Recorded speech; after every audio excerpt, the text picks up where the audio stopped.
Our second performance is about to begin. We kindly ask all parents and guests to return to their seats and ensure that their mobile phones are on silent. Our second performance is a student-led adaptation of Agatha Christie's And Then There Were None. This classic mystery follows a group of strangers as they are together on an island under unusual circumstances, only to find that they themselves have committed dreadful murders. It is full of secrets, suspense, and suspicions. Thank you for your cooperation as we continue with this evening's program. The cast has worked tirelessly to bring out tension and careful placing of the cues that make this story endearing. Please make sure to give them the attention they deserve. Thank you.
Soldier Island is a rather lonely place, isn't it?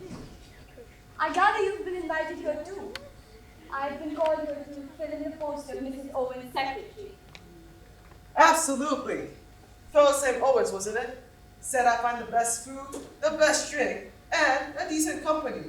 And that's all I needed to know. Curious business, these invitations.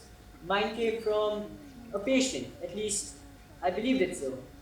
Asked me to consult, you see. My summons came from an old comrade.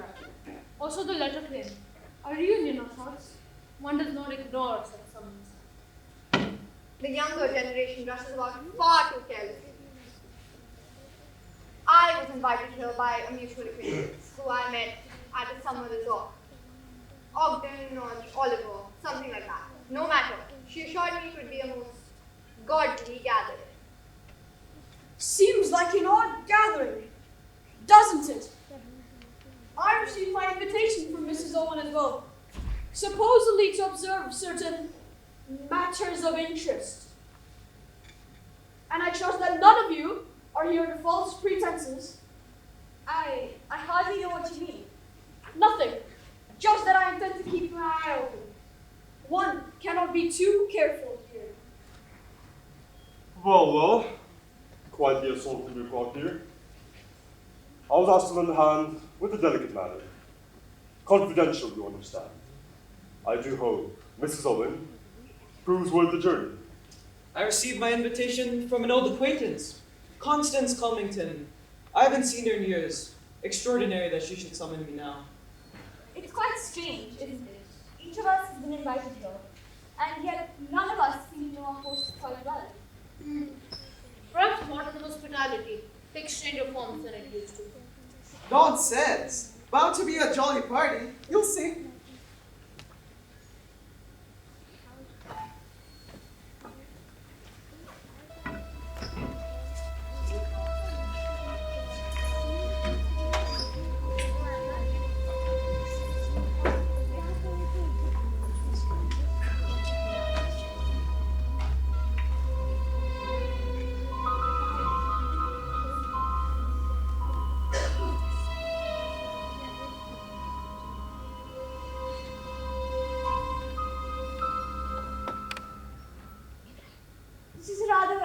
Destination to build a house. It's so far out at sea, this Soldier Island. I don't think the boats can come here in bad weather. You all worry too much. I've been in more isolated places than this. A little storm never hurt anyone. A storm is precisely when one needs careful management of provisions. One cannot take any chances, especially when human lives are involved. Will you come this way, please? Mrs. Owen is unfortunately delayed. She'll be unable to come before tomorrow. You know, we serve at 8 o'clock and your rooms are ready. We'll see you comfortably. Did you say that she's unable to come until tomorrow? But I'm supposed to be here as a secretary.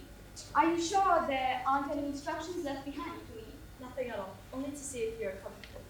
Curious. One would think a host would at least leave a note for their guest. Or some guidance, perhaps. Or a warning. An island can be dangerous if one isn't prepared. Oh, don't be so serious, General. I expect the worst hazard will be boredom. Or perhaps the company. Does it strike you as unusual that you've all been summoned here? Curious. Curious indeed. But stranger things have happened. If you would be so kind, I shall take the gentlemen and show them to their house. The ladies may go with Mrs. Rogers.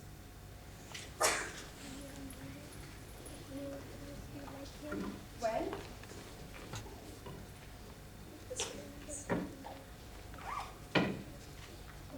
I hope you have anything you need. I suppose I do.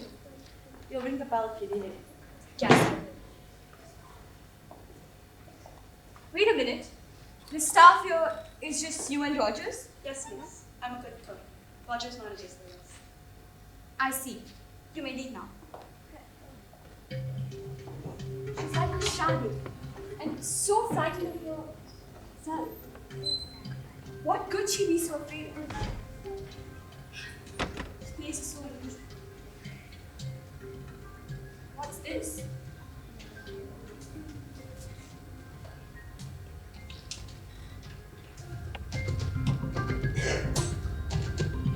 Right. 10 little soldier boys went out to dine. One choked his little self, and then remained 9. 9 little soldier boys sat up very late. One overslept himself, and then there were 8. 8 little soldier boys traveling in Devon. One said that he'd stay there, but then remained 7. 7 little soldier boys chopping up sticks. One chopped himself in halves, and then there were 6. 6 little soldier boys playing with a hive. A bumblebee stung one, and then there were 5. 5 little soldier boys going in for law. One got in chancery, and then there were 4. 4 little soldier boys going out to sea. A red herring swallowed one, and then remained 3. 3 little soldier boys walking in the sea. A big bear hugged one, and then remained 2. 2 little soldier boys sitting in the sun. One got frizzled up, and then there was 1. 1 little soldier boy left all alone. He went and hanged himself, and then there were none. This dreadful night in such an unusual place like this. How wide the sea is. Nothing but water everywhere I look. So calm today, and yet it can be so cruel. Best not to think of that. That's finished. All over.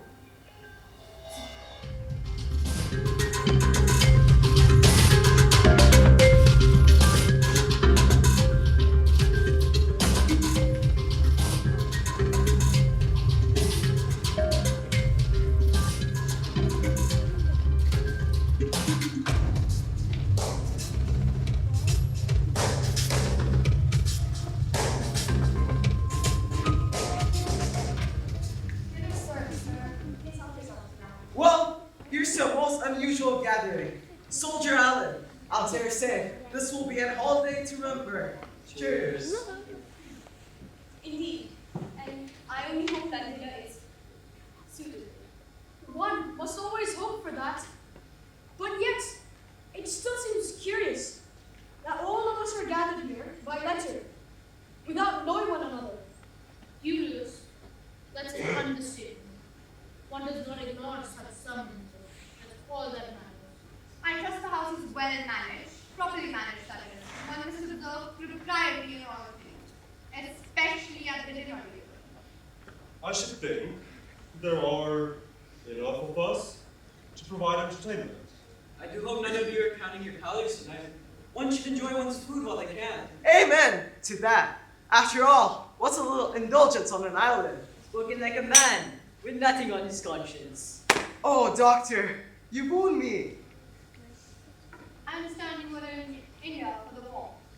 Huh? India. Huh? India. Yeah, indeed. War is a small good in that aspect.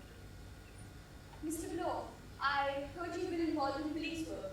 South Africa must have been fascinating. Fascinating is one word for it. And dangerous. I prefer it quiet now. Curious gathering, isn't it? Each of us with secrets of one kind or another. Quaint little things, aren't they? Soldiers, I suppose Soldier Allen? I wonder, how many are there? 10? Yes, 10. Interesting.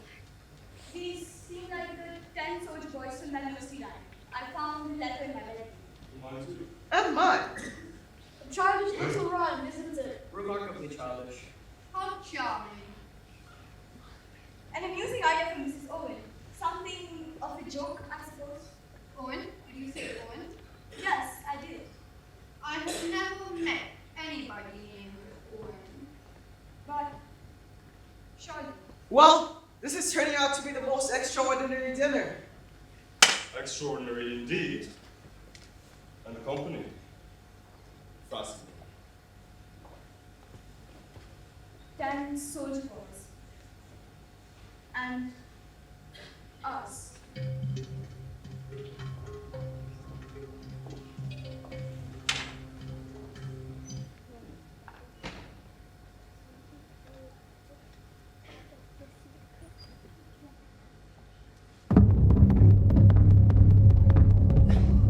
Ladies and gentlemen, silence please. You are charged with the following indictments. Edward George Armstrong, that you did upon the 14th day of March 1925, caused the death of Louisa Mary Cleese. Emily Caroline Brett, that upon the 5th of November 1931, you were responsible for the death of Beatrice Traylor. William Henry Lowe, that you brought about the death of James Stephen Landon on October 10, 1928. Vera Elizabeth Clayton, that on the 11th day of August 1935, you killed Cyril Buckley Hamilton. Philip Lombard, that upon a day in February 1930, you were guilty of the death of 31 men, members of the East African tribe. John Gordon MacArthur, that on the 4th of January 1970, you deliberately sent your wife's lover, Arthur Richmond, to his death. Anthony James Master, that upon the 14th day of November last, you were guilty of the murder of John and Lucy Holmes. Thomas Rogers and Ethel Rogers, that on the 6th of May 1929, you brought about the death of Jennifer Brand. Lawrence John Waldeck, that upon the 10th day of June 1930, you were guilty of the murder of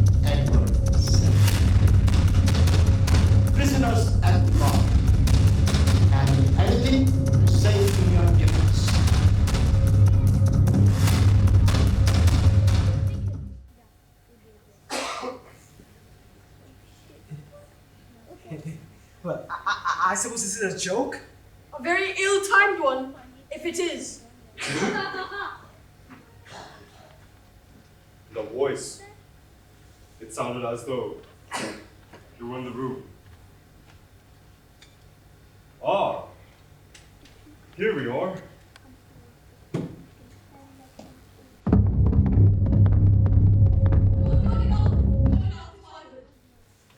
Look here, there's one thing you've forgotten. Who the devil turned this thing on and let it going? Yes, I think we must inquire more into that. This whole thing is preposterous. Preposterous! Slinging accusations like that? Something must be done about it. This fellow Owen, or whoever he is. That's just it. Who is he? Don't know about you, sir, but I could do with a drink. I agree. I'll go and forage. Thank you.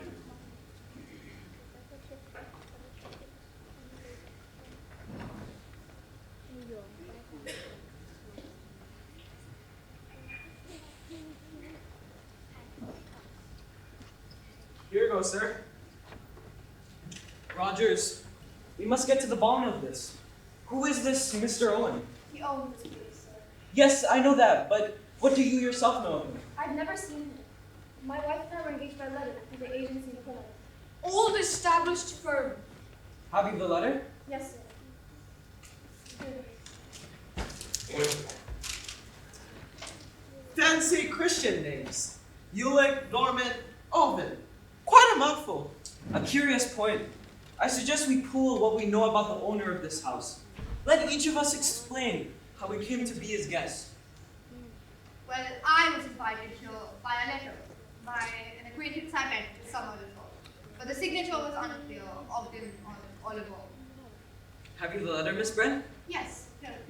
Thank you. I begin to understand. Miss Claythorne. I was engaged in the second. Marston? Got a wire from my pal. Dasher Berkeley. Told me to roll up here. Dr. Armstrong. Professionally summoned. I have no prior acquaintance with this family. General MacArthur. Letter from an old pal. It mentioned, it was an informal invite. I haven't kept it. Mr. Lombard. Well, same sort of thing. Mention of mutual friends. I tried the letter. Mr. Bloor. I'm an ex-CID man, and I run a detective agency in Plymouth. Owen put me up to this job, and he gave me your names. I was to join the party, observe, and report back. So, he knew everything about us. I only know what he told me, and that's enough. By whom precisely? Ulick, Norman, Owen. Money order included, instructions clear. Mrs. Owen's jewels? Nonsense. I doubt that she exists. And for the record, I didn't ask to be put in this position. I play my part, observe, report. That's all. Your conclusions are justified. Miss Brent received a letter signed Una Nancy Owen. Mr. Bloor, the man who hired you, signed Ulick Norman Owen. Same initials. U N Owen. Unknown. Unknown! But this is fantastic. It's mad. Yes, I have no doubt in my mind that we're invited here by a madman. Possibly a dangerous, homicidal lunatic. At present, we know nothing certain. Only that someone possesses knowledge of our past, our misdeeds, and has orchestrated this, gathering. We must proceed with caution. But before we move on to the next stage of our inquiry, I'll present my own credentials. This is from Constance Culmington, urging me to join her here. Vague, incoherent, the same techniques in the letters you all received. Whoever enticed us here knows a great deal about all of us, about my friends, Miss Brent's acquaintances, General MacArthur's old cronies. A pack of damn lies! Slander! A lie, a wicked lie. We never did. Neither of us. Don't know what a Silence! I too am accused of murdering Edward Seddon. I passed a sentence in a rightly convicted murder. My conscience is clear. That child, Cyril Hamilton, I was his governess. And I couldn't save him, but that's not really my fault. Why bring it up now? It's not fair. Richmond, my officer. A natural course of events, an absolute accident. Self-preservation, the natives. I left them to die. You left them to die? Yes. I don't understand. Dr. Armstrong. Could have been one of my old cases. Nerves, perhaps accident. Are you waiting for me? I have nothing to say. I always have and always will act purely on my conscience. I know I did the right thing. Very well. Rogers, who else is on the island? Nobody, sir. Only us. Then we are alone here. In my opinion, whoever brought us here is dangerous. We should leave first thing tomorrow morning. We should try to solve the mystery first. It's quite thrilling. Positively thrilling. At my age, Mr. Marston, I have no desire for thrills. I agree with the judge. Dangerous fools bring us here. I want off this last ride. Certainly. Let's be cautious and leave at first opportunity. Absolutely. I don't intend to remain under such accusations. Beg your pardon, sir, but there is no boat on the island. No boat? No, sir. Only the ferryman comes over in the morning.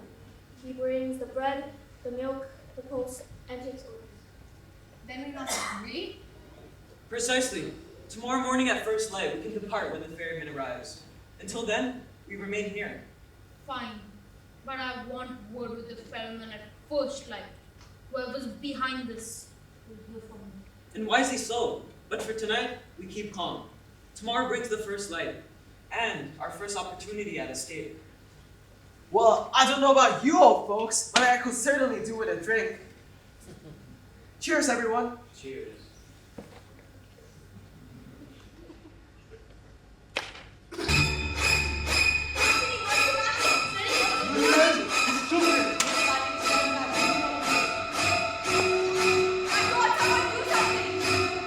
Calm yourself. Keep it there. Check them out, Dr. Armstrong.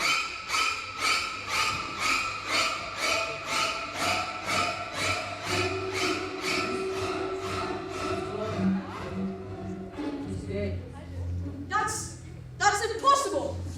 Choked on nothing? No, this can't be. I'm afraid it is. Anthony Marston dead. And by the looks of it, poisoning by something in his drink. Yes, poisoning, definitely. Seems like cyanide, potassium cyanide. Instantaneous. Potassium cyanide in his drink? Soda and whiskey themselves seem to be fine. Somebody has definitely added something. Suicide, eh? He wouldn't. He couldn't do that himself. Didn't know a man who just died like that, just from a drink. In the midst of life, here and there. No, it's not natural. He didn't die by accident. This is deliberate. Someone intended this. But who? Someone put it there. Who would? We can only guess for now. We must be very careful. He was healthy, strong, suddenly struck down. Doesn't seem like the type of person to kill himself, that's for sure. And that's how it goes. One of us here killed tonight.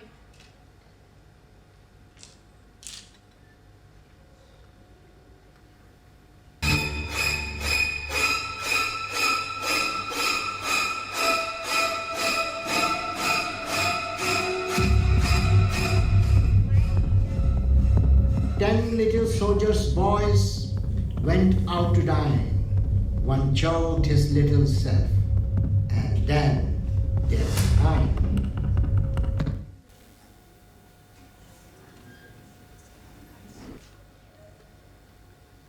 Edward Seddon. Young, clever, audacious. The law found him guilty of murder, but it was my verdict that sealed his fate. I passed sentence with deliberate precision. I have no regrets. Justice was done, and I served it.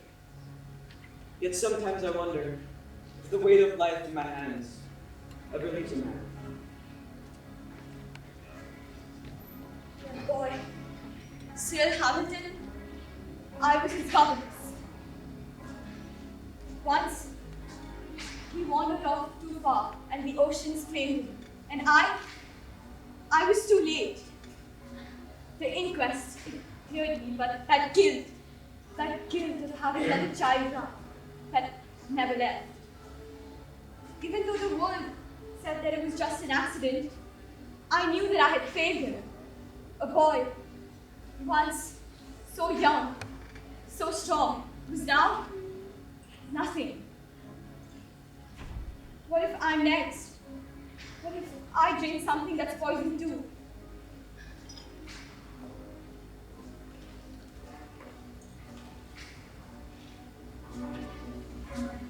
21 men abandoned the bush. They had no food, no shelter. Self-preservation, I told myself. A duty to survive. But their faces, I see them in the fireplace, accusing, starving. I left them to die. And I cannot pretend otherwise.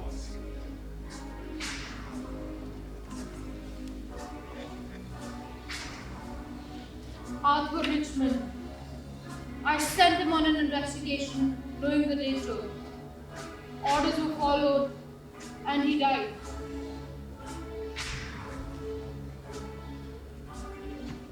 It was wartime.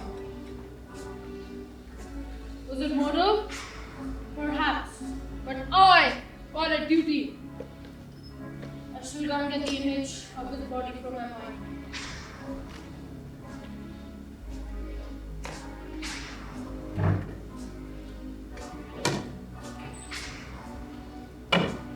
Beatrice Taylor, a young girl in my service. I denounced her, abandoned her in her time of need. I acted on my conscience and my principle. I know that. But I also know that I left a soul to perish alone. This is wickedness incarnate. Only God can help me if I am next.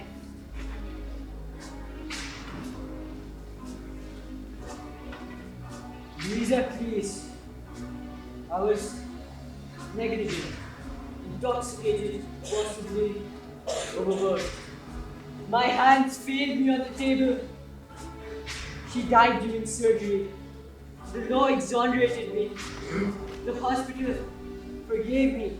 But the guilt never left. I killed her with my carelessness.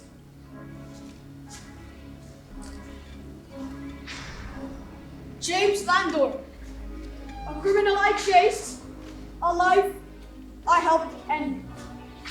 I gave in evidence that sent Landor to prison, where he perished. I did my job. I uphold the law, but the satisfaction from this, the satisfaction remains hollow. I destroyed a life, and even if he was guilty, the weight remained.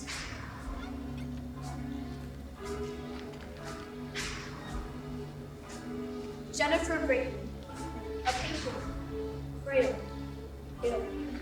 My wife and I tried to help her, but she died nonetheless. The storm, the illnesses, all excuses, yet I carried the burden. I served faithfully, yet the shadow of death rested on my shoulders.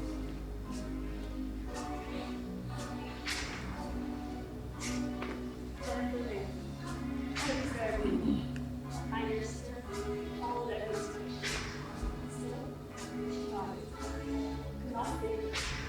We were faithful, devoted, and honest.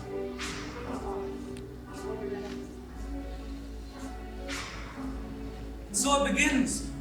One by one, they'll watch each other. They'll suspect each other. And I must observe carefully. There's a pattern here. and I will not be caught unawares.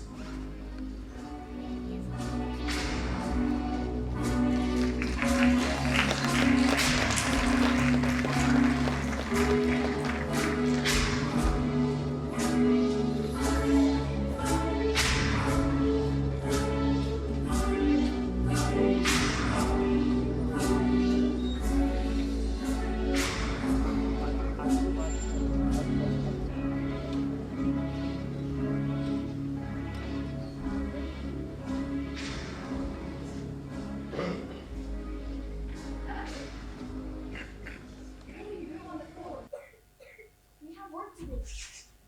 Echo, get up. Echo? Echo! No, something's wrong.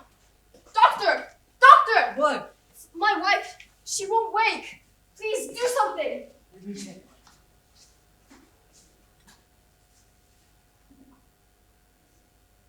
She's gone. Dead.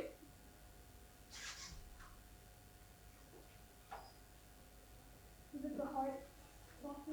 Possibly, but you cannot be sure. She was overworked, exhausted. She might have taken some sleeping pills to ease her into rest. She perished in her sleep. Nothing else, sir? No, nothing. One more of us acquitted. How long before another?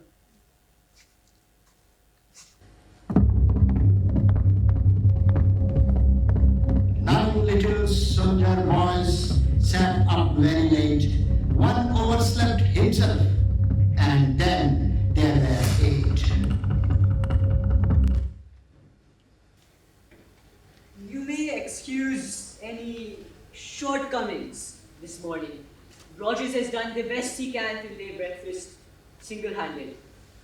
Mrs. Rogers has been unable to carry on. What's the matter with the woman? Let us begin with our breakfast. The eggs will be cold. Afterwards, there is a lot I must discuss.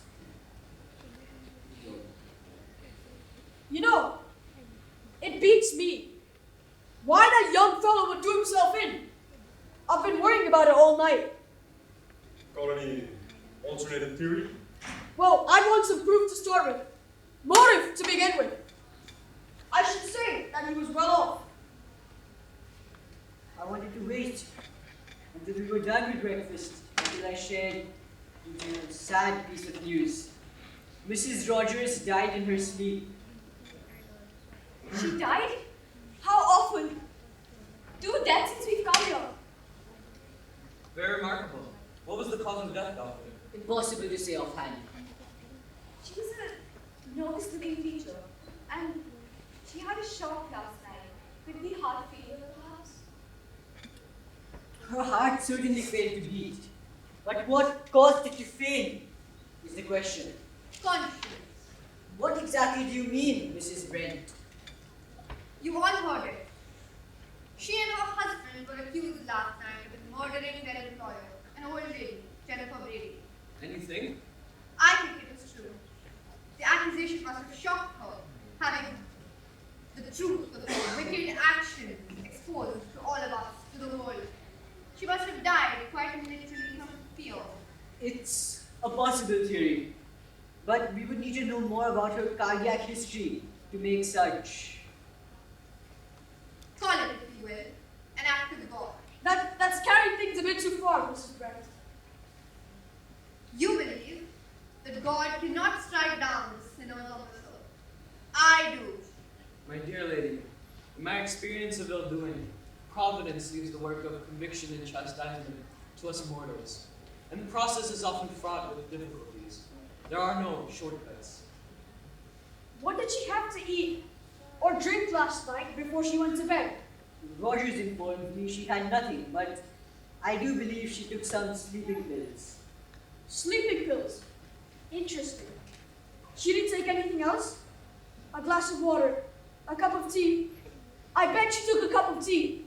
That sort always does. No, Rogers assured me she had nothing whatsoever. Ah, but you might say so. So that's your idea? Well, why not? We all heard that accusation last night, and allow for the moment that it's true. Rogers and his missus polished off that lady. And where does that get you? They've been feeling quite safe and happy about it. No, I don't think Mrs. Rogers ever felt safe. Well, that's as may be. But then again, some unknown lunatic last night comes and spills the beans. What happens? The woman cracks, and she goes to pieces, and there's the position for you. They have done a murder and got away with it. But if the whole thing's going to be dug up, what's going to happen? 10 to 1, the woman will give the show away. She has the nerve to stand up and brazen it out. She's a living danger to her husband. That's what she is. He'll be all right. He'll lie with a straight face till kingdom comes, but he can't be sure of her. So he slips something into a cup of tea that makes sure that her mouth is shut permanently. No, there was nothing by her bedside. I looked. Rogers looked. There was nothing there at all. No Of course there wouldn't be. Of course there wouldn't be. The first thing you do once you're drunk is to take that cup and saucer and throw it over carefully. It may be so, but I hardly think a man could do that to his own wife. When a man's neck is in danger, he doesn't stop to think too much about sentiment. Rogers, what time does the motorboat usually come over? Between 7 and 8, sir. Sometimes a bit after. Don't know what the third mate is doing this morning. If he's ill, he'd send his brother. What's the time now? 10 minutes to 10, sir. Sorry to hear about your wife, Rogers. Doctor's been there with us. Yes, sir. Thank you. More about this motorboat. I know what you've been thinking, Mr. Lombard, and I've been thinking the same thing. Motorboat ought to have been here nigh on 2 hours ago, but it hasn't come. Why? Have you found the answer yet? The motorboat isn't coming. You think not too, General? Of course, the motorboat isn't coming. Of course it won't come. That's the meaning of this whole business. That none of us will ever leave this island. None of us here will ever leave this island. And that is peace. Real peace. Do not have gone on. Yes, peace. There's another one who's off his rocker. Looks like he'll be with the whole lot going that way. I don't fancy you will, Lord. It will take a lot for me to get off my head, Mr. Lombard, and I don't think you'll be going that way either. I feel quite sane at the minute. Thank you. Sir, can I have a word with you, please? Alone? You may.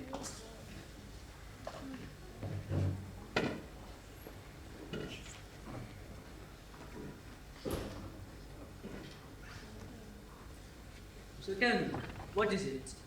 There's things going on, sir, that I don't understand. Things? What things? You think I'm crazy, sir.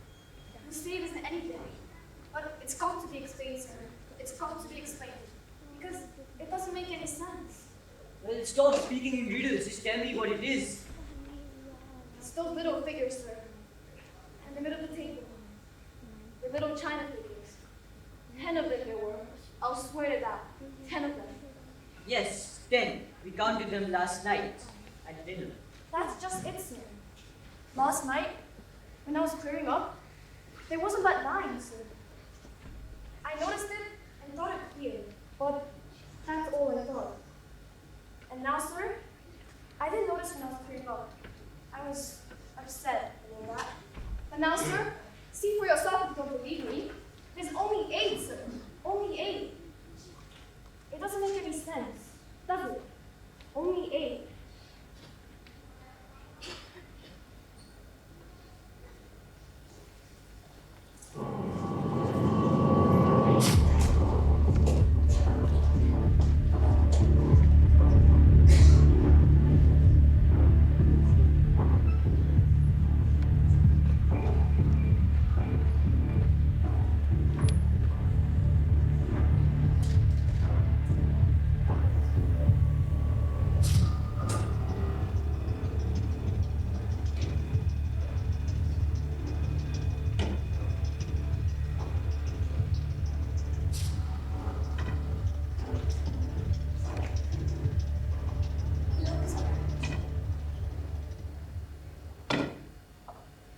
man who brought us out yesterday seemed a rather dependable sort of person.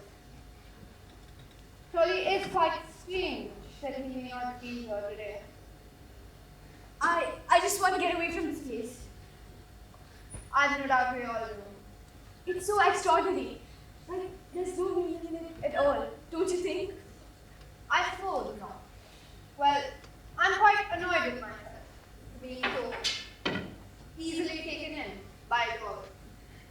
Looking back at it now, that letter, the circumstances, everything is quite absurd when one comes to examine it. But back then, I had no doubt. None at all. I suppose not. Miss Brand, do you know anything what the others confessed to at breakfast was true? Personally, I'm quite sure of it. What do you think? Me? I don't know what to think. Everything's so unusual and odd here. It's hard to believe anything is true. I remember a text that hung in the corner of my nursery when I was a child. It said, "Be sure thy sin will find thee out."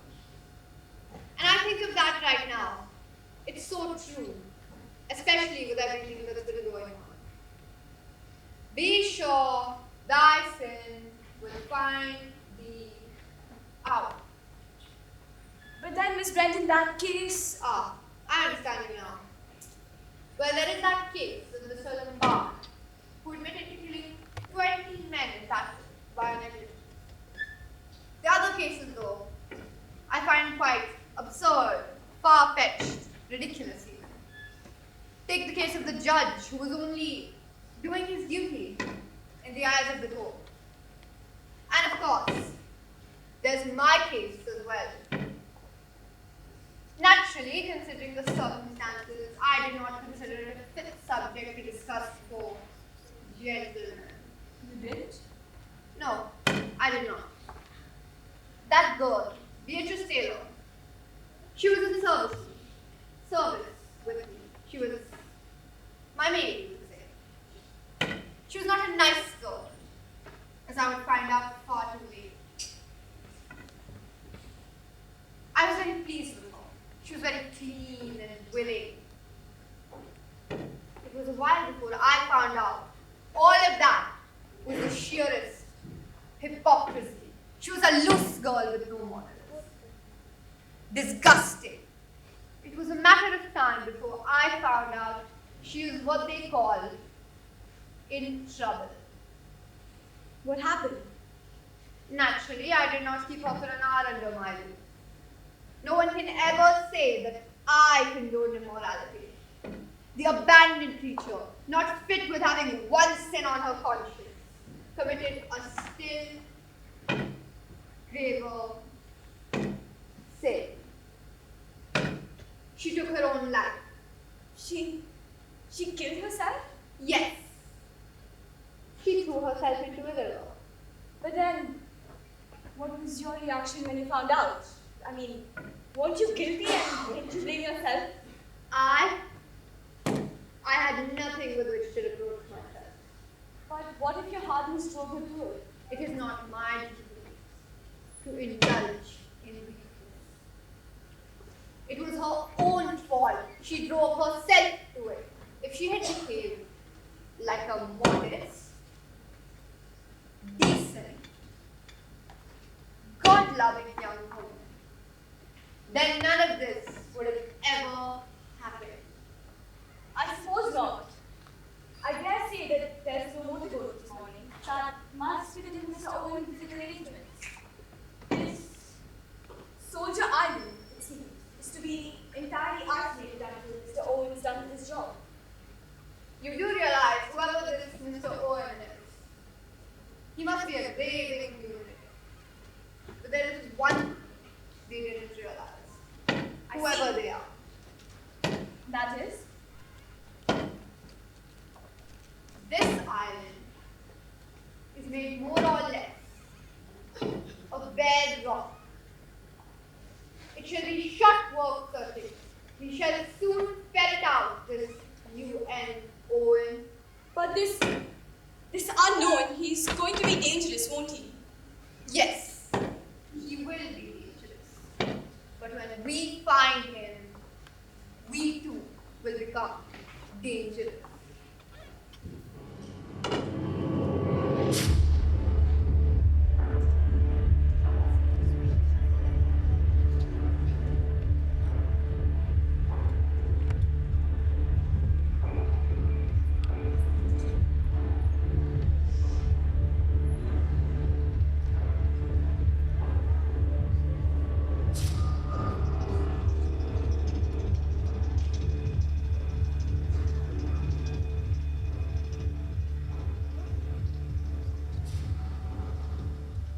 It looks like there's a storm coming. There was one due yesterday afternoon. Where's General Agatha? Or slept, perhaps. At his age, most unlikely. Or maybe he doesn't fancy sitting down with the rest of us after what was said last night.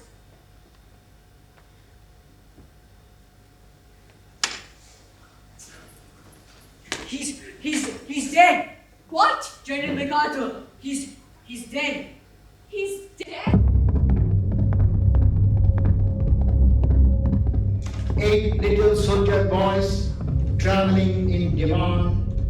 One said he would stay here, and then they were done.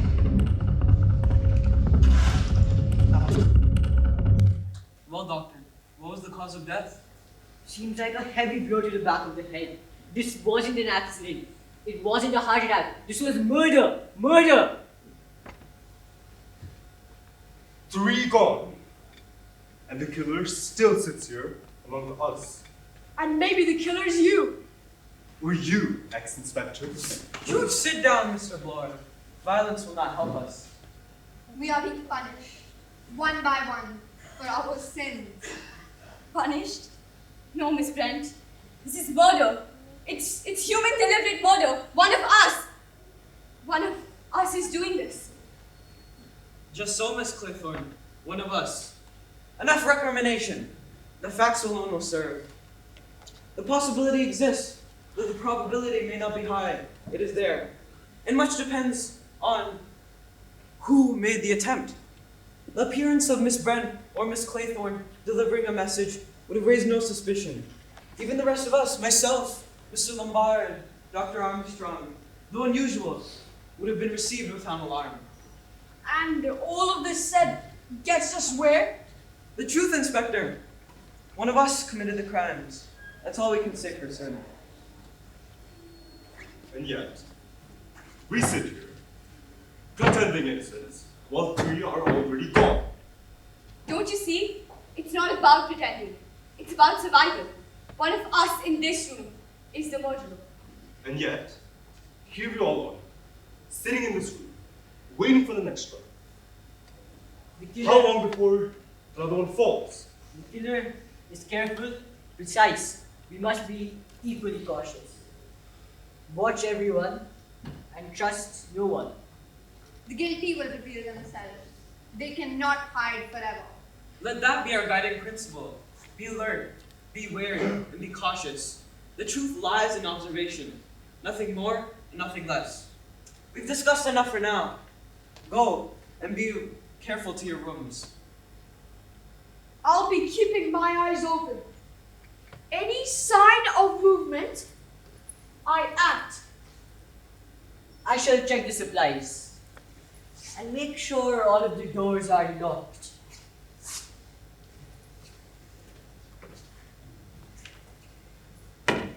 Prayer and reflection will guide. Then go and be cautious. Remember, Miss Claythorne, none of us are beyond suspicion. I know Miss Brent.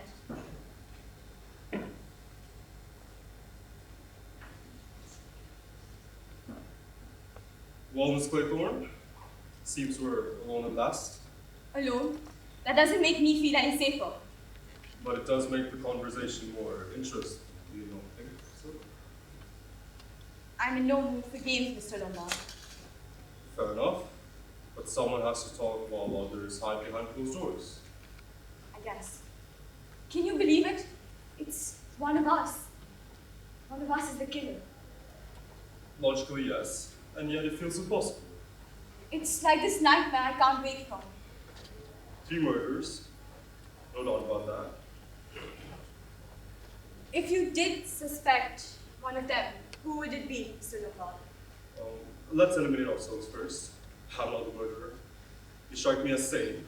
One of the few, I'd say. Thank you. I'd stake my reputation on it. And you? I think it's Dr. Armstrong.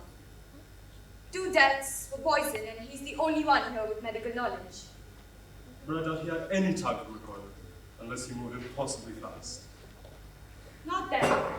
Later, when he called the general to lunch. Minimal risk. Smart and calculated. Well, I had best get some sleep. Good night, Miss Quinn. Good night.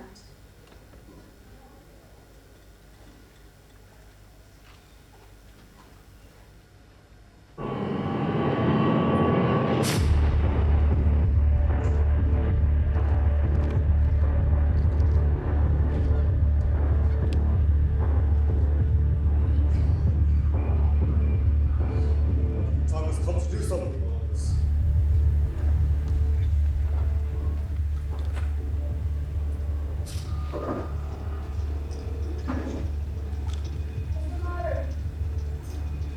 Your call. Wasn't his conscience? Has anybody more you two? You know the time?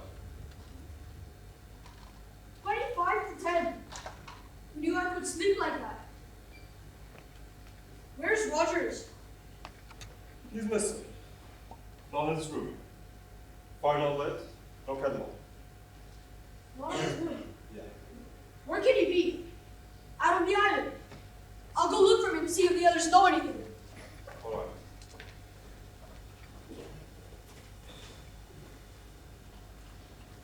Is that right? I hear Rogers is missing. Don't you think he's hiding somewhere, waiting for us? My dear girl, I'm prepared to think anything. Best we keep together until we find him. He must be out on the island somewhere. And Mrs. Brent. Another mystery. I don't think so. Out on the island alone, Mrs. Brent. Foolish. I've been keeping a sharp lookout, Mr. Blow. Seen anything of Rogers? Rogers? No, I haven't. Why? Laid the table for breakfast, I see. Might have done that last night. True. The fire's not lit. He's not in his room. But where could he be? Let's go look for him. Likewise, stick together. He could be anywhere. Alright? Pray he isn't dead.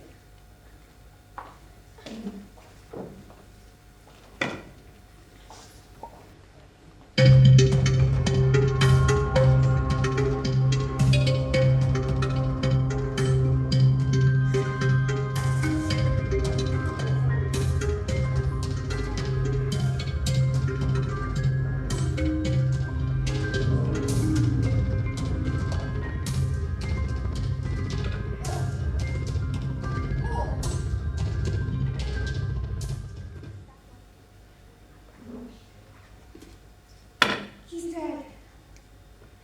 Someone help!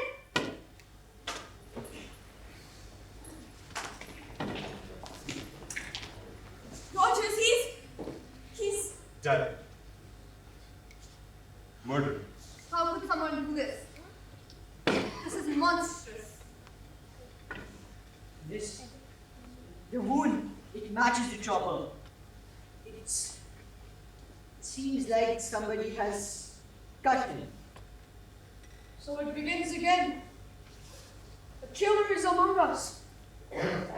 And we were so blind.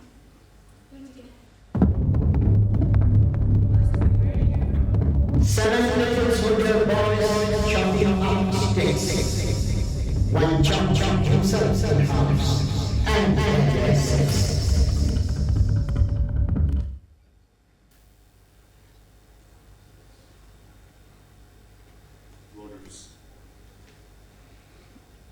He was helpful. Mrs. Brent, didn't you have to tell him something in the morning? Oh, yes. Veradio, come with me. There's a big problem in the drawing.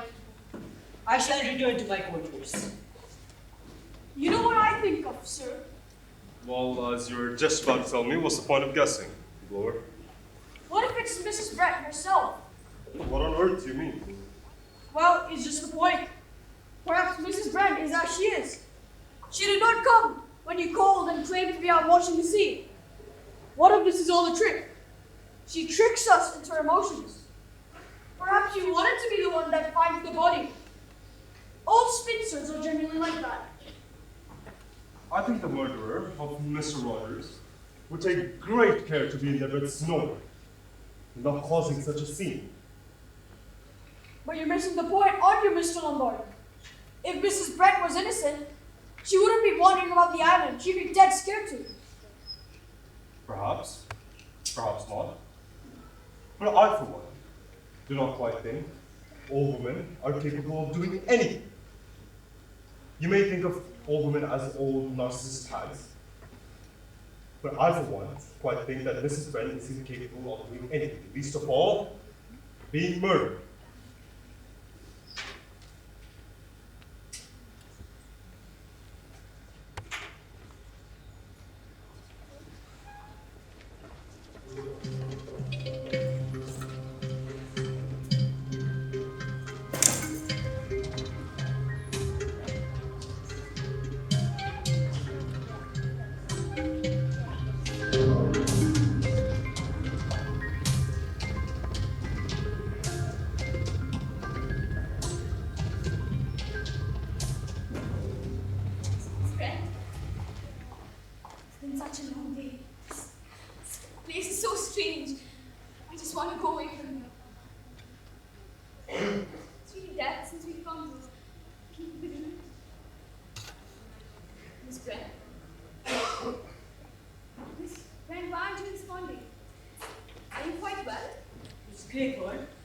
Brent told me she was feeling a bit giddy. Giddy? Is she better now? I shall check. Mrs. Brent, are you quite well? The shop report is dead. My God! She's dead! I What? can't feel the pulse. She was found a little while ago. It's been hardly any time.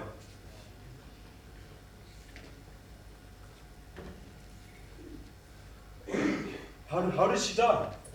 What killed her? Seems like a hypodermic syringe to the neck. Must have felt only somewhat like a bee sting. Oh, yes.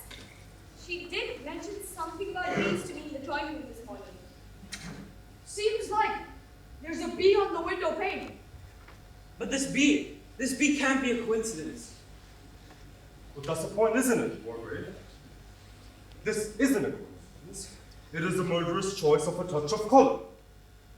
Seems to be a bit of a playful beast, likes to stick in that damned nursery rhyme. My God! This is mad. Absolutely mad. I think the murderer has pulled one over on us. We still have hope. Our powers of reasoning. Tell me, did anyone bring a syringe in the house? Yes, I did. I always carry one. Most doctors do. Well, doctor, where is that syringe now? In my briefcase, of course. We might perhaps take to verifying that fact. Sure. What? This is impossible. Somebody must have taken it. Doctor, there are 5 of us in this room. One of us is the murderer. I'm beginning to think it's you. Everything must be done to protect the 4 who are innocent. I ask you now, Dr. Armstrong, what medications do you have in your possession? I have a small medicine case in my briefcase. If you open it, you'll see an aspirin and some sleeping pills. I have no cyanide, no poison whatsoever. Very well. I too have some sleeping pills. Old age, I fear you comprehend me well. They would be lethal, would they not, if consumed in larger quantities? Yes, they would. And I take it that you, Mr. Lombard, have a revolver. So, what if I do? I believe it is safer if any possessions, such as firearms or medications, be taken and put someplace safe. I'll be damned if I give up my revolver. Mr. Lombard, you are a very powerful young man, built of a strong physique. The odds against you if so choose would be very high indeed, as I have the entire assistance of Mr. Bloor, Dr. Armstrong, and Miss Claythorne. Please do try and see some sense. Fine. Since you have it all mapped out, I'll hand over my revolver. You prove to be a sensible man. Where is this revolver of yours? In the back. I shall fetch it. What's the matter? The revolver. My God. It just dropped out of the bag like that. Well, But that's a fake. is it? The real one's not there. How can you tell, Mr. Bloor? You can tell by the indents on this revolver. It's fake. Someone's taken the real one. I too have dealt with many of these cases in the hospital. This revolver, this is just a play toy. Well, then the bag is empty. Where's the real one? Someone's taken my revolver. I need it now. Who would do that? We've all seen it in the bag. Then the five of us are in this room. One of us must be the thief. So which one of you fancies are disarming me? Speak up! It wasn't me, I had nothing to lose, nothing to gain. No prints. Whoever handled this, handled it clean. Then we search the room again, methodically. Nothing Search. left unchecked. Keep searching. This is mad. Mad.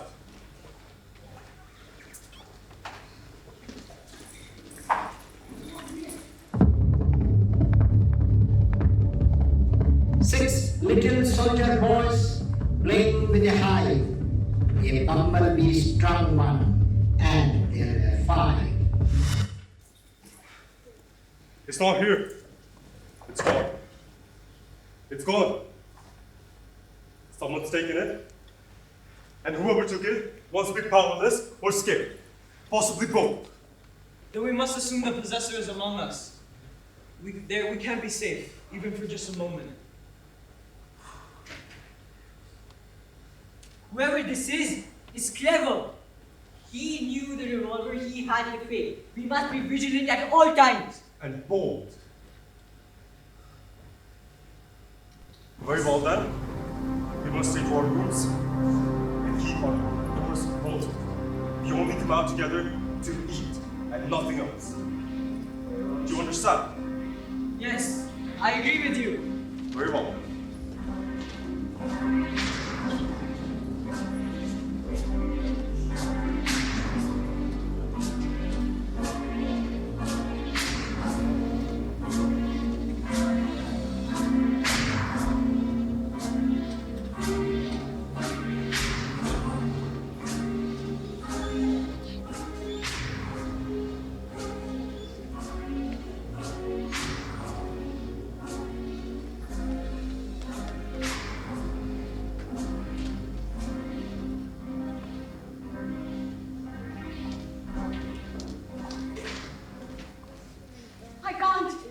I can't stay here anymore. I can't.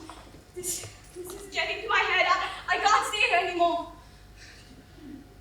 Slow down. Breathe in slowly.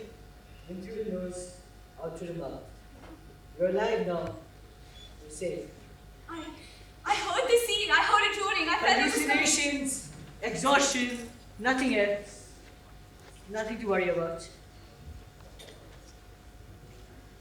We're being hunted like rats. One by one, picked off, and now we're supposed to wait for breakfast like nothing's happened? Wait a minute. Where's the judge? That's all. I thought he came down with us.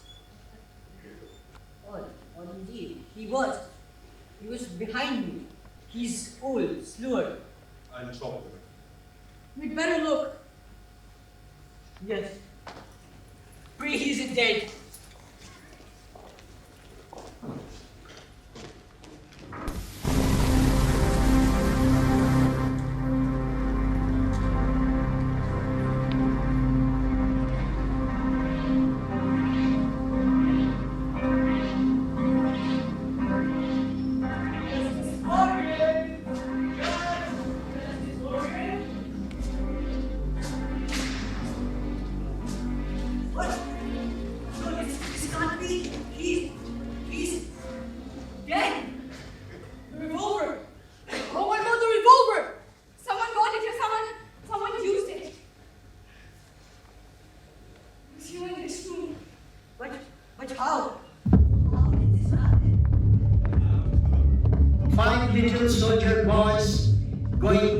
for long, one God in chancery, and then there were four. Only four of us left now.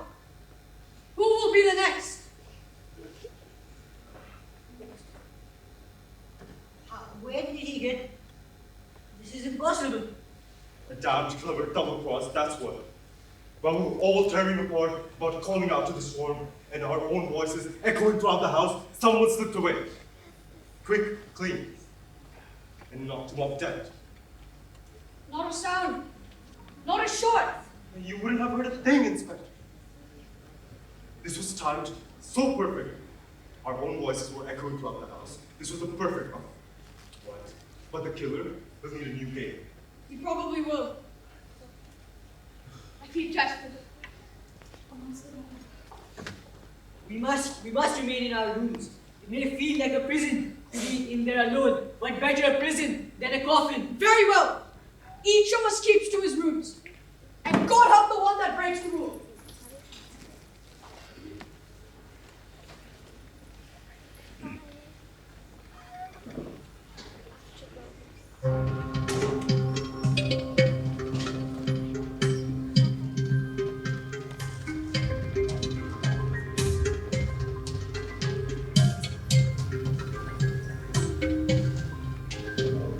Dr. Armstrong!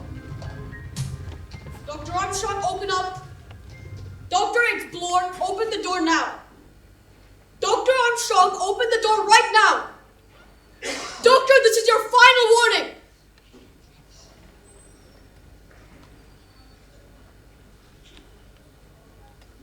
Mr. Lombard!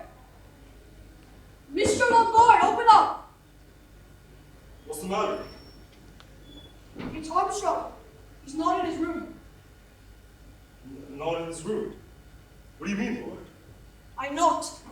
No answer. Door's locked. Locked on the outside. Somebody must have took the key with them. So this means that he slipped out into the night. And the hunt's on. Come on.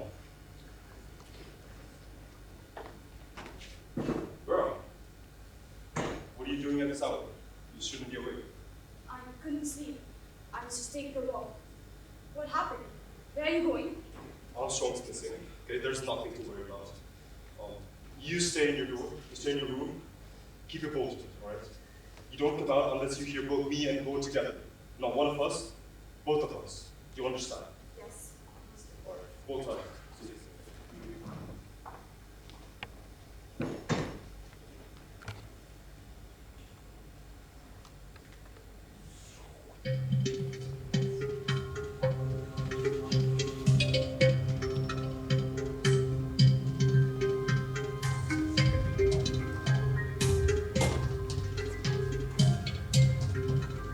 Careful. He's got the revolver. I have it. What? I found it. I found the room. You don't understand. Don't be so stupid. I would kill you already if I wanted to. Come or don't, I'm going.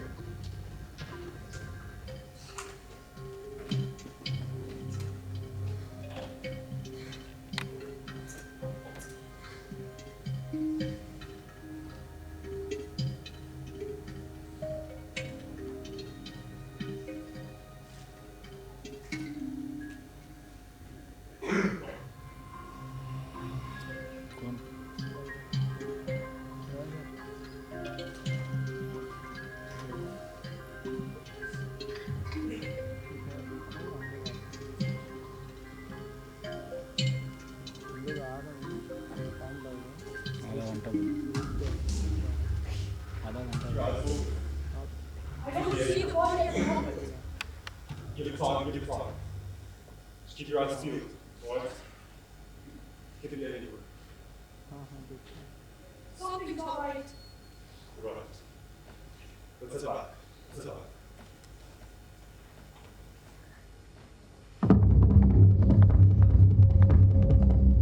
Four little soldier boys going out to sea. A red herring swallowed one, and there were three.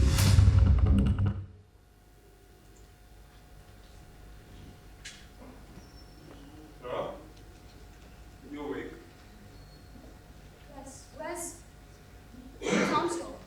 Armstrong's gone. Gone? What do you mean gone? We searched the entire island. We could see clear as day that he's not here. He can't just go away like that. That's impossible. He probably traveled back to the house. And there's something else. There are only 3 soldier boys left on the diamond. Only 3.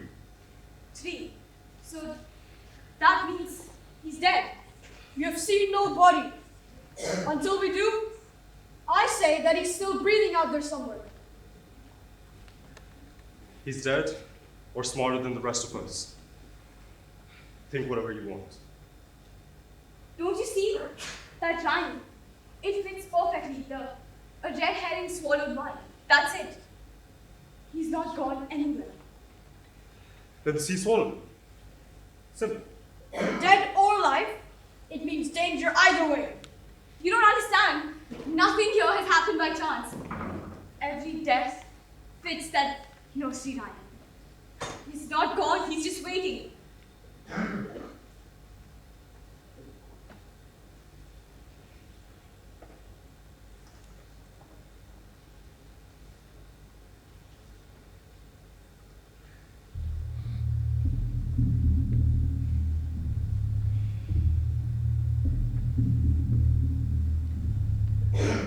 He should have been back long ago. Mr. Blowland. He's not coming back. So you think he's dead too? On this island. What else can you do? If a boat came now, just a speck even, I'd believe in God again. Don't count on miracles, Miraya. They're in short supply here. That's it. That's it. I can't stand another night here. Especially with both of us. What if it's you? What if you're the killer? That we don't know. But what we know is that we've got only one danger to fear, and that danger is blood. What do we know about the man? Less than that. He could be anybody. An ex-policeman, an escaped lunatic from Cromwell, God knows where that is. But I know one thing for certain. He could have done every one of these crimes. Every one of these crimes. And what if he gets us next? What are we gonna do? I'll take very good care he doesn't. Touching fate in me harmed you, bro. Are you quite sure I wouldn't shoot you? One's got to trust someone. As a matter of fact, I still think that you're wrong. Well, that's just nerves. So you have felt it then, haven't you? Tell me, you have. I read a story once. 2 judges went to a small American town from the Supreme Court. They administered justice, absolute justice. But that's because they weren't from this world at all. Heavenly visitors. I don't really believe in the supernatural because this business seems human enough. Sometimes, I'm not sure. Conscious. So you did drown that kid off board? No, I did not. I did not drown him. You have no right. Oh, yes, you did. Some man, perhaps. Was that it? Yes, there was a man in it.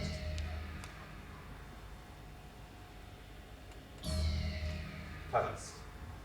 That's what I want to know.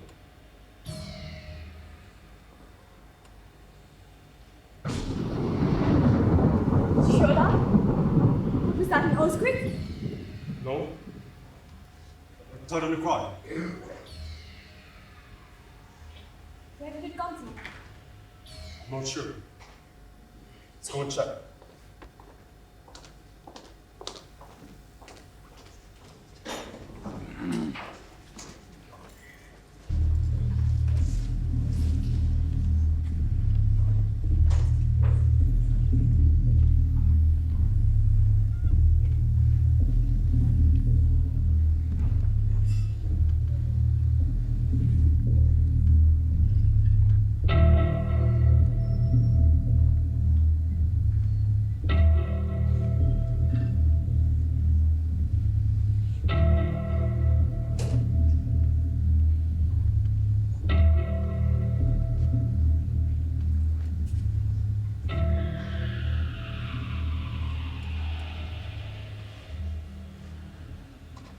Well, there must be Armstrong then.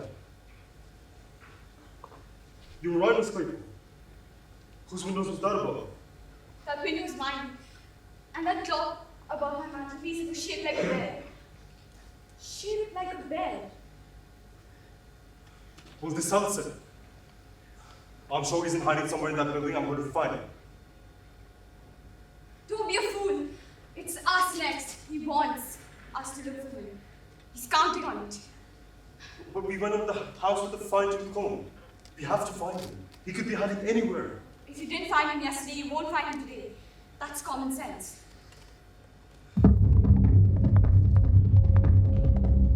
Three little soldier boys walking in the zoo. A big deer hugged one, and they were two.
Let's go.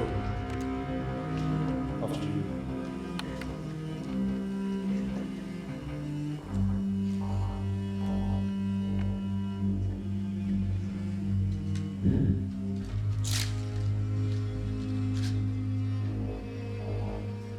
Do you see the footsteps? Yes. All of them. He could be anywhere. It looks like those trees are watching us. Yeah, that's unusual. It's fine. Is that him? No, Vera. The shadows. Your mind is playing games.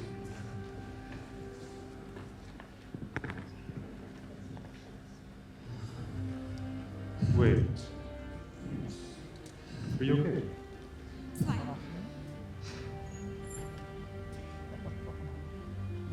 Wait, what's that? There, by the big rock. I don't see it. No. Look more to the left. There. That looks like clothes. Swimmer. That's unusual. It doesn't look like a swimmer. Let's go check. All right.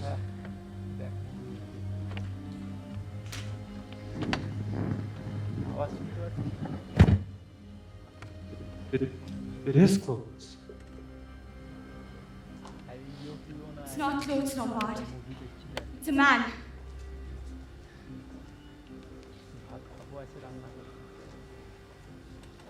My God! It's Armstrong. I knew it. At any rate, you admit now that I was right. So this is it, is it, Vera? This is the end. Just the two of us left.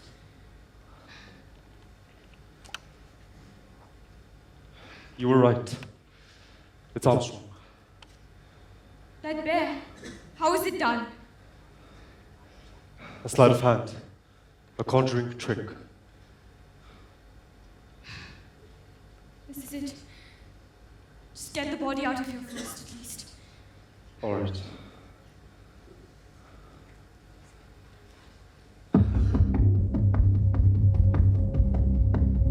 little soldier boys walking in the zoo.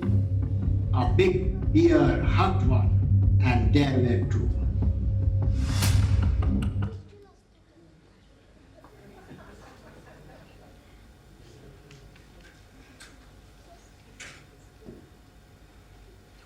Satisfied? Quite.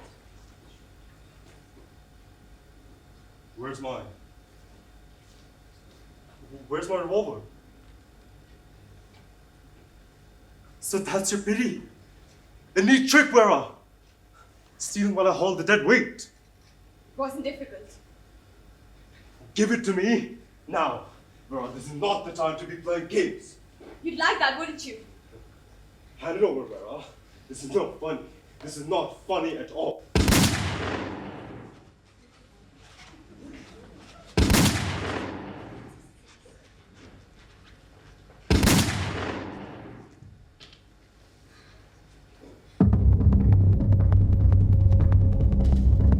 Two little soldier boys sitting in the sun. One got frizzled up, and there was one.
No one left.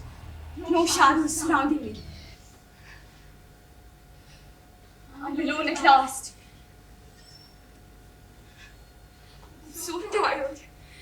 All I want to do is lie down here, get some sleep, alone. And at last safe. I can't do this. There was never a way off this island. For me, or for anyone else who came along. Never. But that rhyme isn't done yet. It isn't done. One little soldier boy left, all alone. That's it. It's all ready. The chair, the noose.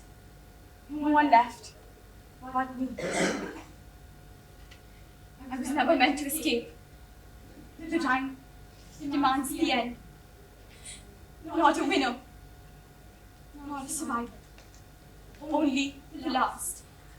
Only the end.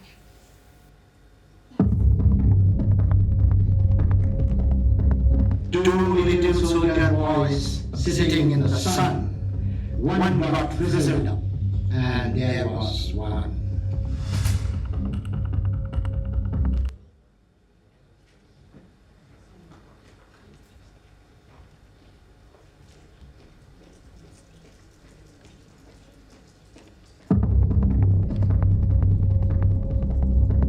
One little soldier boy left all alone.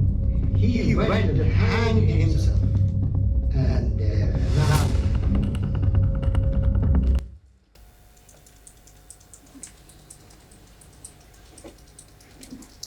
Ma'am, I got the reports for the Soldier Island case. The whole thing is incredible. I know, ma'am. 10 people dead on an island, not a single living soul left. That doesn't make sense. Nevertheless, ma'am, it happened. Nothing useful in the postmortem reports? No, 4 Graves Lombard, shot. First to the head, second to the heart. Marston, Brent, cyanide poisoning. Mrs. Rogers, overdose of chloral. Mr. Rogers, cut. MacArthur. It's all too horrible. Nasty business, all of it. And the locals? Surely they've heard or seen something? Ordinary seafaring folk now. All they know is that the island was purchased by a man named Owen. Okay. We've received a letter now. Shall I read it out? Yes, go on. From my earliest youth, I realized that my nature was a mass of contradictions. I have to begin with an incurably romantic imagination. The practice of throwing a bottle into the ocean with a document signed was one that never failed to thrill me, and it thrills me still. And for that reason, I have adopted this course. Writing my confession, enclosing it in a bottle, sealing the latter, and casting it into the waves. There is, I suppose, 100 to 1 chance that my confession will be found. And then, or do I flatter myself, a hitherto unsolved mystery will be explained. He's beginning with fancy and hope. He has pointed them. I was born with other traits besides my romantic fancy. I have a definite sadistic delight in seeing or causing death. I remember experiments with wasps, with various garden pests. From an early age, I knew very strongly the lust to kill. But side by side with this, one a contradictory trait, a strong sense of justice. It is abhorrent to me that an innocent person or creature should suffer or die by any act of mine. And I've always felt strongly that the right should prevail. He claims to have a conscience but desires in killing. That's a weird contradiction, no? It may be understood, I think, by a psychologist, that with my mental state being what it was, I adopted the law as a profession. The legal profession satisfied nearly all my instincts. Crime and punishment has always fascinated me. And now I have devised for my own private amusement the most ingenious ways of carrying out a murder. Did you choose last like accused from? When in due course I came to preside over a court of law, that secret instinct of mine was encouraged to develop. To see a wretched criminal squirming in the dock, suffering the tortures of the damned as his doom came slowly and slowly nearer was to me an exquisite pleasure. Mind you, I took no pleasure in seeing an innocent man there. He limits himself to the guilty. That explains the selection of victims. On at least 2 occasions, I stopped cases to where my mind the accused was palpably innocent, directing the jury that there was no case. Thanks, however, to the fairness and efficiency of our police force, the most of the accused who have come before me have been guilty. And that was the beginning of the whole thing. I suddenly saw my way clear, and I determined to commit not one murder, but murder on a grand scale. Go on. A childish rhyme of my infancy came back to my mind, the rhyme of the 10 little soldier boys. It had fascinated me as a child too.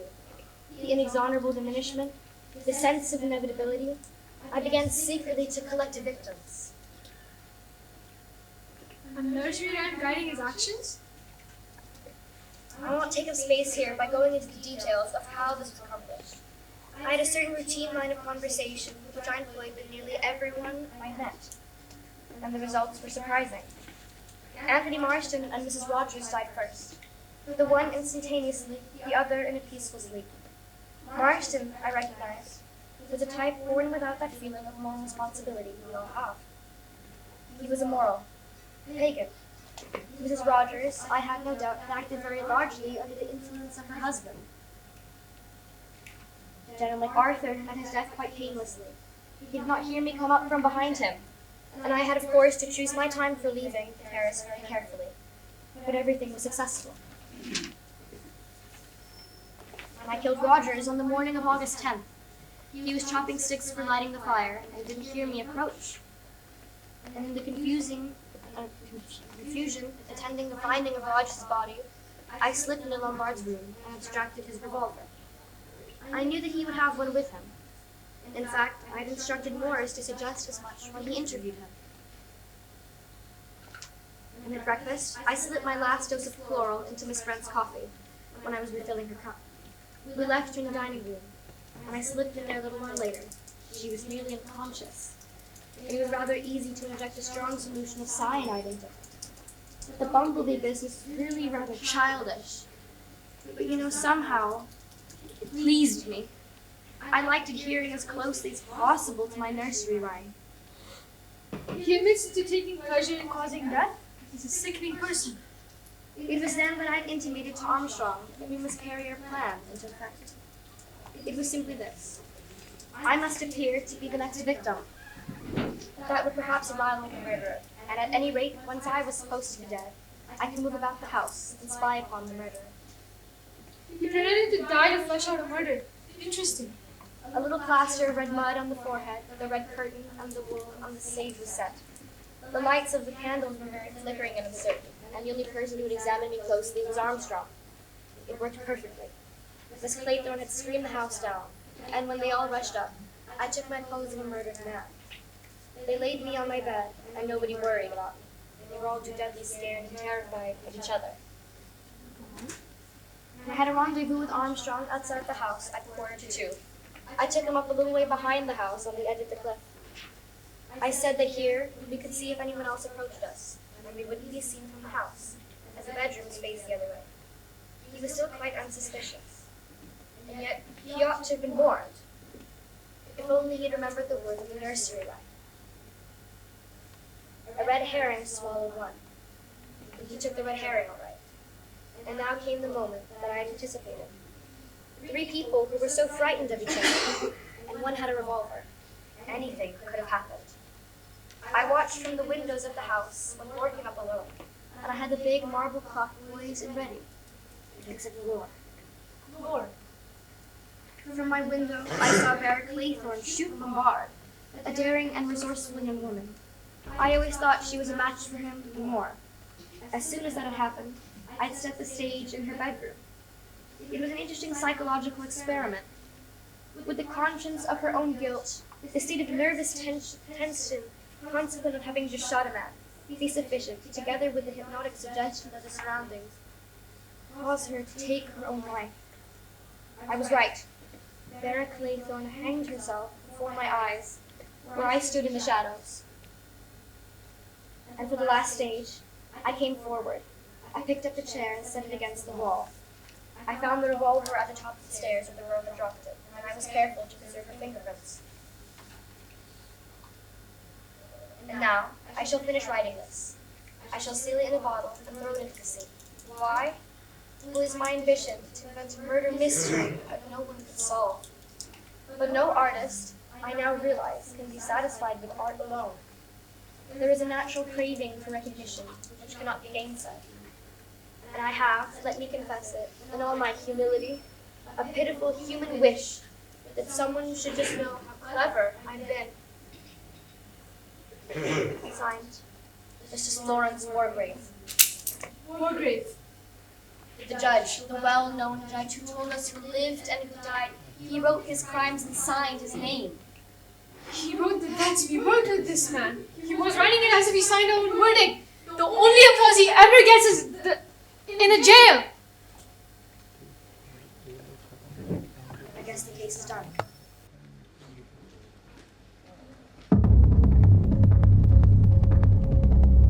Ten little soldier boys, summoned to the island. 9 to fear, 8 to doubt, 7 to watch each other die, 6 to whisper, 5 to pray, 4 to see the trap, but to wait.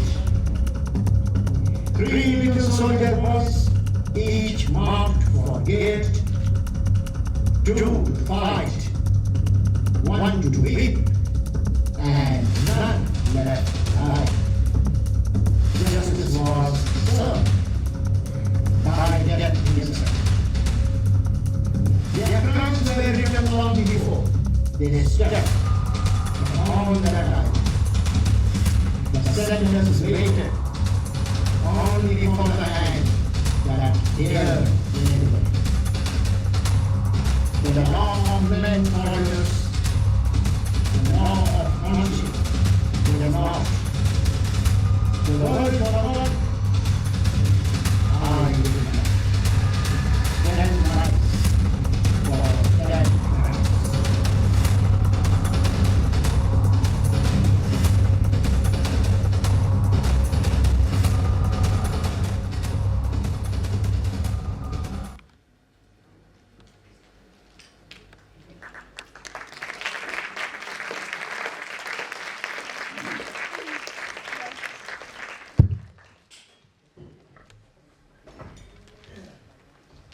And that brings us to the end of our Winter Theatre Showcase.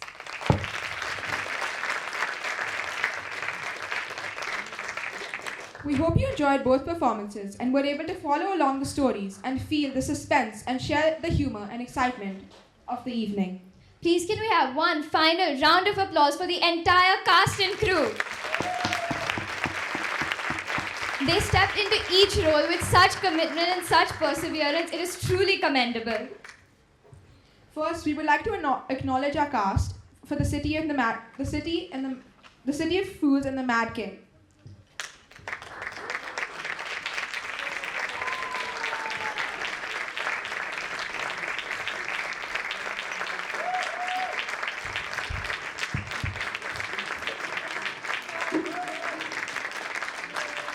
So my name was Aaron and I played the role of a king and I was stage manager. Hi, I'm Divisha and I played the narrator. Hi, I'm Anushka and I also played a narrator. Hi, I'm Ridan and I played myself actually. Hi, I'm Roger and I played the commander. I'm Amira and I played the narrator. Hi, I'm Kiona and I played the role seeker. Hi, I'm Apolina and I played the tour guide. Hi, I'm Helena and I played the time seller. Hi, I'm Ansh and I played Batman. I'm Ryan and I played Robin. I'm Kabir and I played Nagesh the minister. Hi, I'm Asmi and I played lights and stage manager.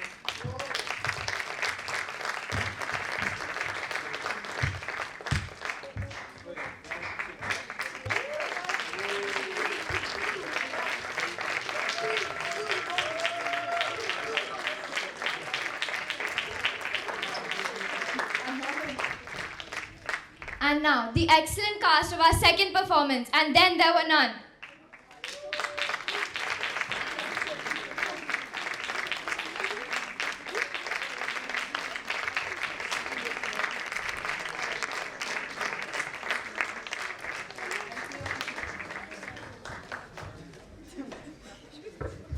I'm Krish, played as Blore. I'm Avya, I played Dr. Armstrong. I'm Alia, I played Emily Brent. I'm Sophie and I played Thomas Rogers. I'm Gio and I played Ethel Rogers. I'm Ajay and I played Old Justice Wargrave. I'm Arav and I played MacArthur. I'm Anisha, I played the Commissioner. I'm Jenna, I played Vera Catron. I'm Nikita, I played the police inspector. I'm Vaishnavi and I'm a co-director. I'm Meka and I was the stage manager. I'm Sudipta and I was the voice. I'm Ryan, and I play Anthony Marston, and cheers everyone for coming.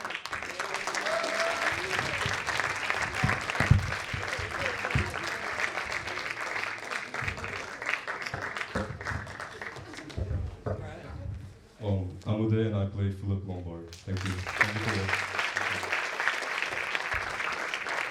Thank you so much everyone for being here today, and I'd also like to extend a thank you to Mr. Devan and the entire school management who have helped make this evening possible.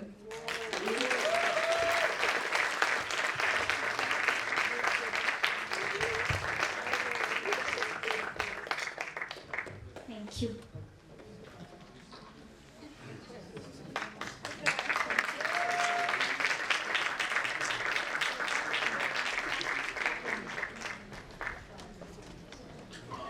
Thank you everyone for coming up here today.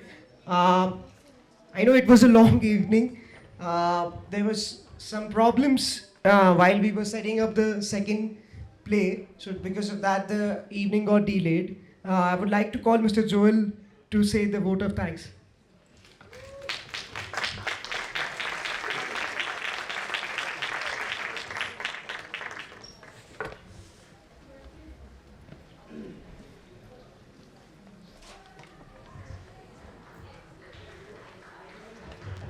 Mr. Debayan, congratulations. Thank you so much. Thank you. Thank you for coming tonight. What a wonderful way to celebrate theatre and drama at our school. Congratulations to all the actors. I know you worked so hard to put this show together. I know it was very hard and disappointing not to perform yesterday. We'll see how we can fix that going forward. In the next few days, we'll let you know. Thank you so much for coming. Thank you, Mr. Debayan.